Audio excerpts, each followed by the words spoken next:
I am the Oracle. I am starting a new YouTube series to help people from all around the world deal with energy. I am going to start sharing my spiritual knowledge on my spiritual journey and the information I get from my spirit guides. My intention is to help. My intention is to raise awareness, to explain things in the simplest terms possible, to start getting myself out there to help people, and to start getting myself on the path I want to go on. So today I am planning to talk about water. My guides say it's best to start talking about the spiritual energy of water.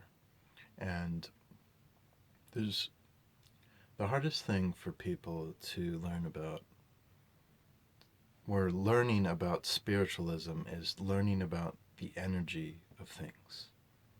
Energy is such a big mystery to many people, and many people starting out, and they don't have a firm grasp on it, and they don't know how to describe it, and they don't know how to deal with it. So starting with water, because it is the most abundant energy, is the energy you feel the most out of any of the four elements of energy. To divide it up and to make it simpler, to divide the energy into four elements, because everything originates from the four elements.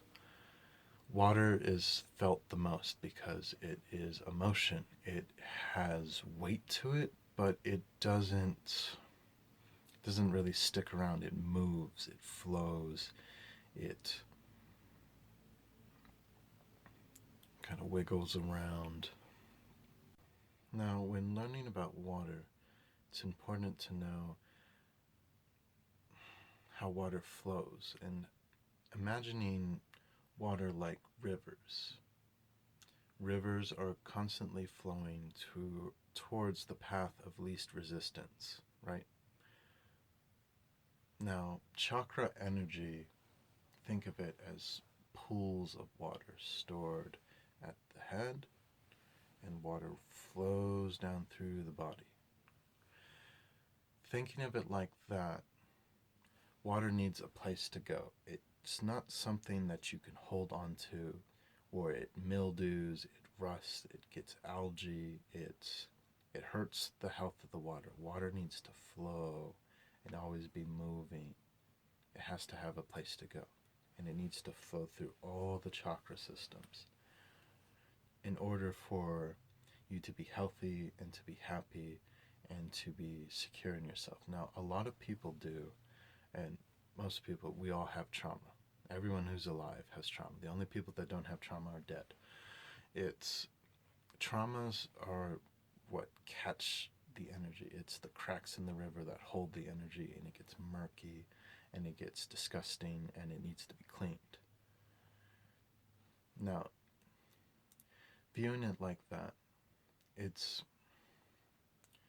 important to imagine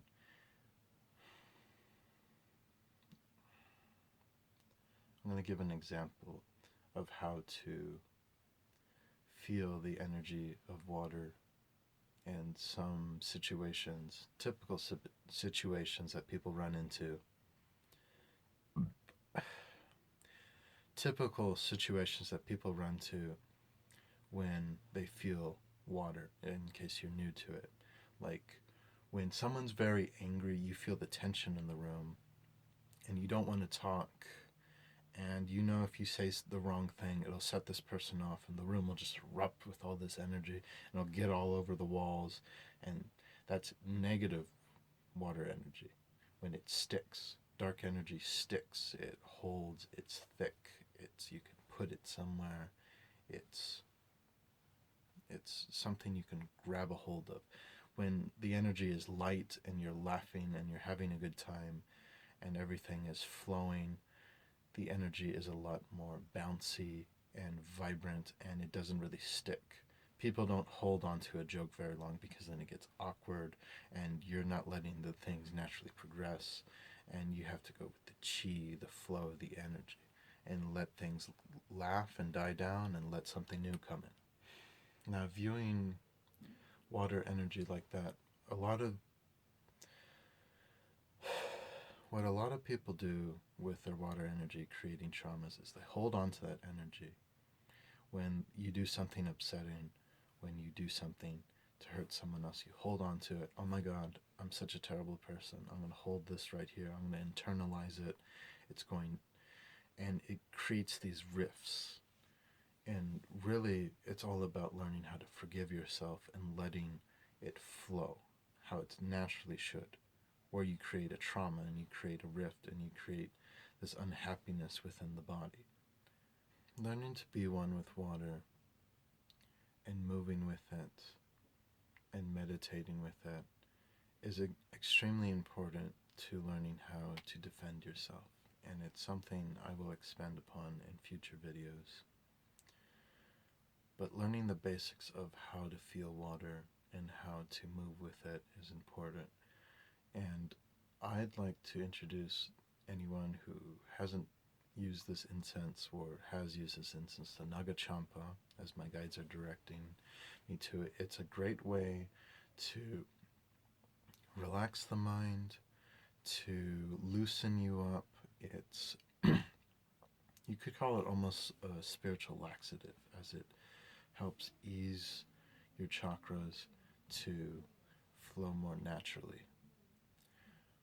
Now, my guides are telling me it's called, or they call it the Way Willer, and it's used in many different countries and many different cultures as a way to meditate and a way to get more in touch with yourself. The ways of spiritual growth and defending yourself start with knowing yourself, knowing your energy, and knowing how water, emotion affects you and it flows through you. And knowing yourself is half the battle. For people who want to learn more about themselves and who are wanting to experiment more with water, I invite you all to practice meditations, 15 minutes max. You don't really have to delve too deep into yourself, and just observe how you're feeling and what your thoughts are doing and how you jump and you sway and you move. Learning about yourself is the first step towards defending yourself and learning how to protect yourself from darkness. Now, that's all for now. This is the Oracle, signing out. Thank you all for watching.